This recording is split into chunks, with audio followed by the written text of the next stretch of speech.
I've never met somebody who's actually really fucking good at their art who's actually any good at communicating. And that's what it seems to be now. Like if you're in a band, you've got to be a great communicator. So you can get on with the A&R guy who's also a great communicator and a marketing guy who's a great communicator. That's me just most probably being classist. I ain't going to jail with you. It's in your pocket. Put it in your pocket. All right, finish. Come on. Geoffrey Paul Barrow, born 9th the 12th, 1971, in Bristol, in a hospital in Southmead, in Bristol, southwest England. Born to parents Susan and Anthony Barrow of Somerset. Grew up in standard beginnings, lived in a little village. Father a lorry driver, mother a mother then a supermarket worker.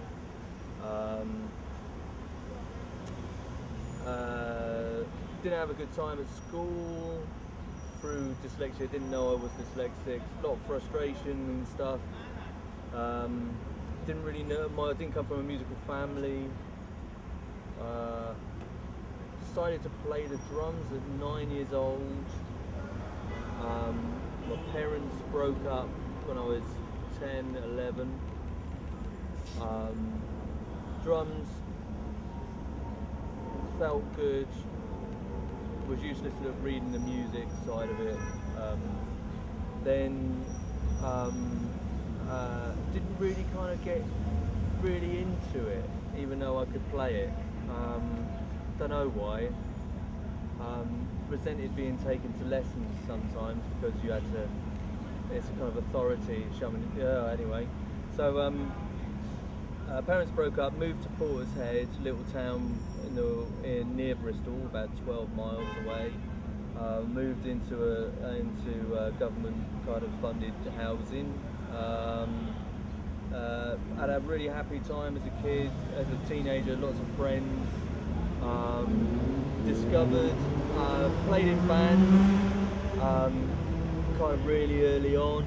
Played mainly kind of like covers of like Survivor and kind of anything that we kind of thought was alright at the time. We were a terrible covers band really.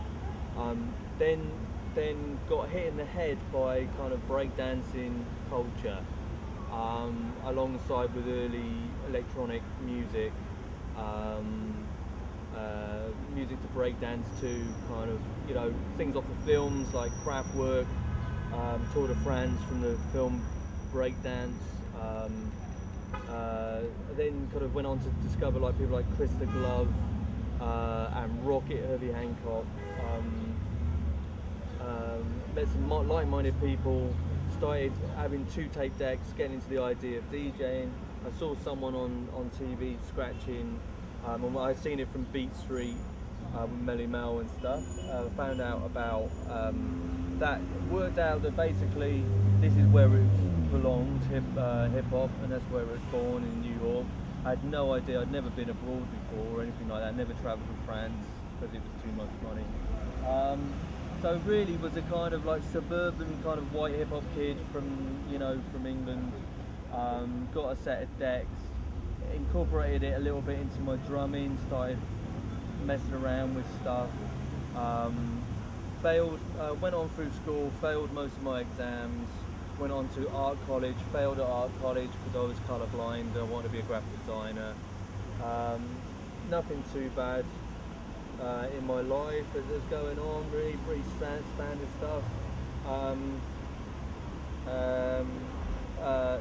Left college, worked in restaurants as a washer-upper. Was more interested in the idea of creating music than actually listening to it. So, you know, the idea of getting old records.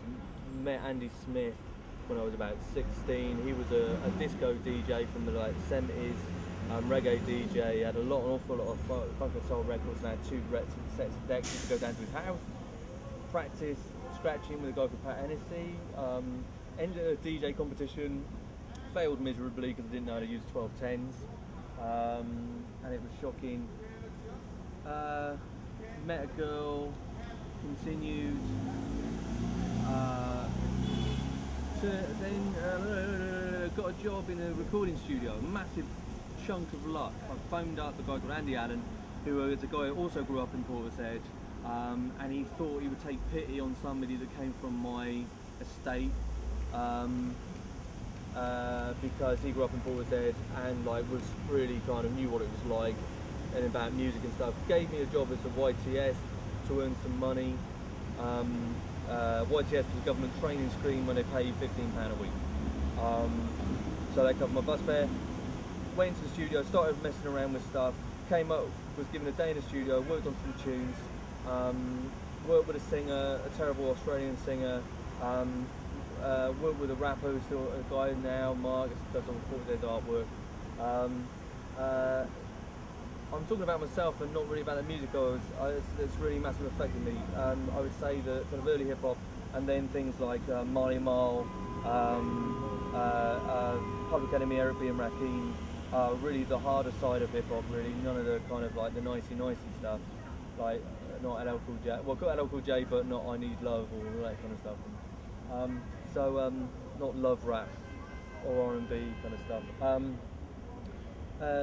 Worked at the studio, house music in England became massive because everyone was taking ecstasy. I didn't do ecstasy, still never have. I don't know why really, I didn't. So I'm not really into drugs. Worked at the studio, met Massive Attack and Karen McVeigh, my old manager, who was Nana Cherry's husband. I played him some of my tunes, they dug it. He put me on some money to start writing for Nana Cherry's second album. That happened.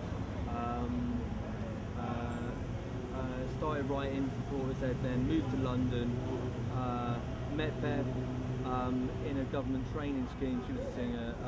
Met Adrian because he came in with a jazz, strict jazz kind of like soul funk band, which was amazing. Then he was making breaks and stuff, but I wanted to sample and that stuff. What else happened? What else happened? Yeah, I met Massive Attack. They put me on some dough.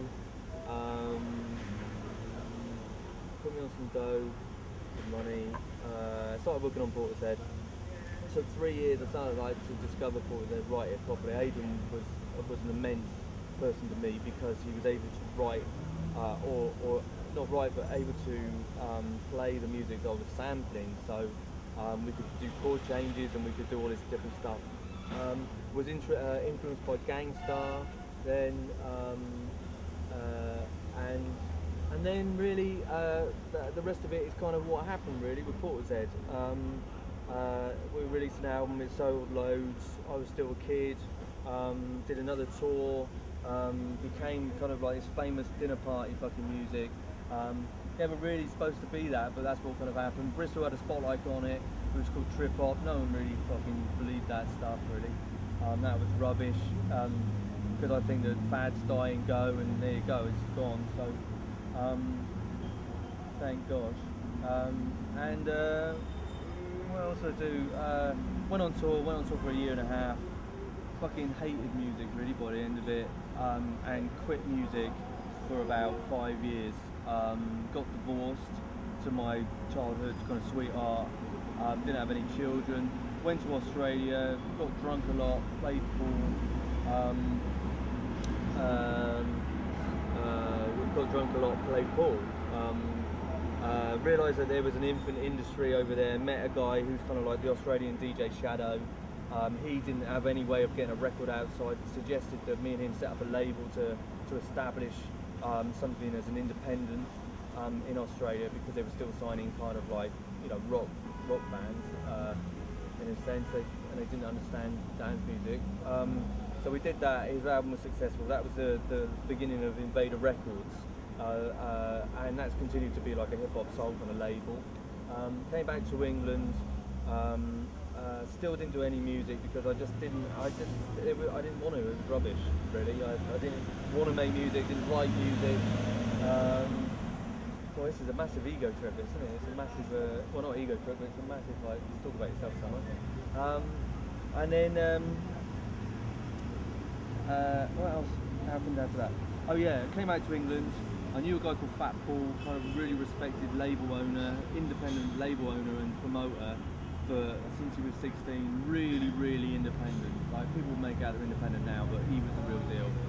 Made Invader UK with him, signed a heavy rock band called Gonga, started listening to kind of like more of what you'd be called classically doom rock or experimental rock, psychedelic rock. Adrian turned me on to bands like Silver Apples, which were a massive influence. I started understanding that you can make music that was interesting. It didn't have to be in tune. It didn't have to do anything really. It didn't have to compromise and be part of the commercial music market. There was a way to do it. So I kind of went away and just started working on things like, you know, just rough ideas. Beth was into it, Adrian was into it. Well, we all started working bits and bobs. That was 10 years later after Dummy. Did the third. Invader was still developing artists like Team Brick, Fuzz Against Junk, Crippleback Phoenix. Fairly kind of low level kind of sales, you know, from 1,000 copies to 5,000 copies records. Rediscovered my love of music basically through that kind of stuff, and then leading up to kind of where I am now, where I did third. It was fairly successful, if you were to believe in that kind of thing. Played Coachella, which was a good gig.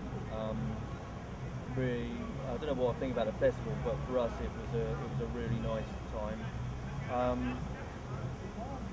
Finished that, got married. Had 2 children,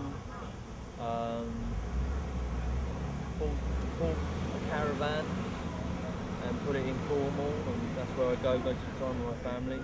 Built Box on Wheels. And then about, I don't know, a year ago maybe, got together with a load of people.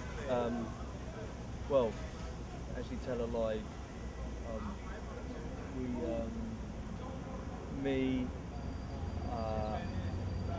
Invader Records had a Christmas party, and we did this jam called it